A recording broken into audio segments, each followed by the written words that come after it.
Okay. Children, now we are going to start the miscellaneous exercise of chapter vectors, miscellaneous exercise on chapter 10, that is.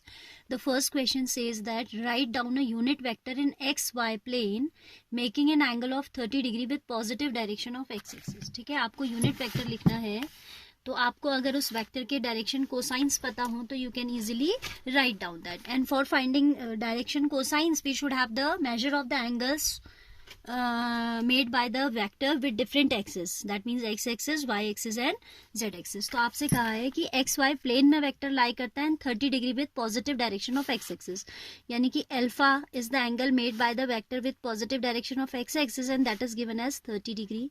Obviously जब आपका x Y plane में आपका vector lie करता है, ठीक है, तो अगर एक्स एक्सिस के पास थीटा बनाता है तो वाई, अगर एक्स एक्सिस के साथ बना रहा है थीटा तो वाई के साथ हमेशा बनाएगा 90 माइनस थीटा.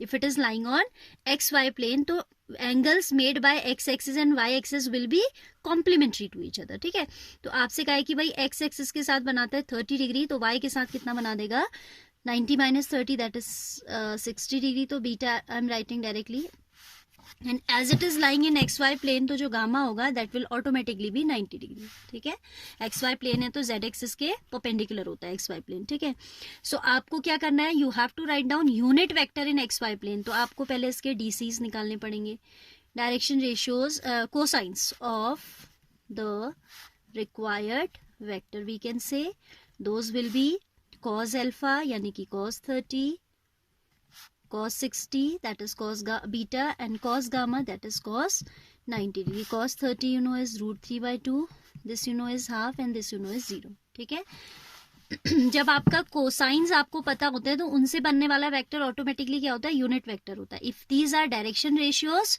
तो then it will not be a unit vector, but if it is direction cosines तो आपका इनसे बनने जो जनरेट होगा वेक्टर वो कैसा होगा, that will always be a unit vector. ठीक है, so required vector r you can write as root 3, अभी चेक क्रॉस चेक कर लीजिएगा, plus half of j vector plus 0 times k हम नहीं लिख रहे हैं. ठीक है, root 3 by 2 i cap half j cap.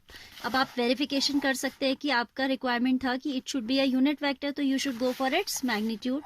तो ये हो जाएगा रूट 3 by 2 का square, right, that is 3 by 4, half square that is 1 by 4. Square root of this will be square root of 1, यानी कि आप मैग्नीट्यूड है तो पॉजिटिव स्क्वायर रूट ही कंसीडर करेंगे तो वो 1 आ रहा है, यानी कि हमारा जो रिक्वायर्ड वेक्टर है वो यही है. ठीक है, unit vector which is making 30 degree with positive direction of x axis. ठीक है, क्योंकि ये डायरेक्शन कोसाइंस आप निकालते हैं तो आपको ये वैसे क्रॉस चेक करने की जरूरत नहीं होती है, don't need to cross check this. Alright, then second question says find the scalar component and magnitude of the vectors joining the points P and Q, where P and Q are, point P is given points we are having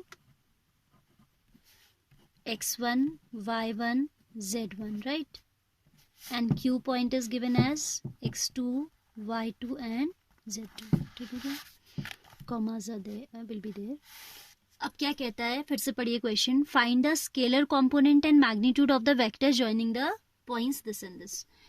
scalar component, scalar component क्या होगा आपका, जब भी कोई दो points को join करने वाला वेक्टर का स्केलर कंपोनेंट आपको निकालना है. Suppose the points are given like this, तो आपके स्केलर कंपोनेंट हो जाते हैं जैसे ये है ना, suppose P point is here, x1, y1, z1, this is point P and ये है आपका x2, y2, z2. तो स्केलर कंपोनेंट होता है दिस माइनस दिस, यानी कि x2 माइनस x1 कॉमा, फिर आप इसको सब्ट्रैक्ट कर देंगे y2 minus y1 and z2 minus z1, that will be scalar component. Scalar components of the vector joining the given points, वो क्या हो जाएंगे हमारे x2 minus x1 comma y2 minus y1 and third will be z2 minus z1. Fine, ये हमने निकाला. फिर आपसे पूछता है magnitude of the vector joining the points this and this. Magnitude of the vector, suppose हम इस वेक्टर को कुछ भी नाम दे दे तो आप लिखेंगे मैग्नीट्यूड. वो वेक्टर क्या होगा, वैसे वेक्टर हो जाएगा x2 minus x1 into I cap plus y2 minus y1 into J cap plus z2 minus z1 into K cap, और उसका magnitude will be given like this.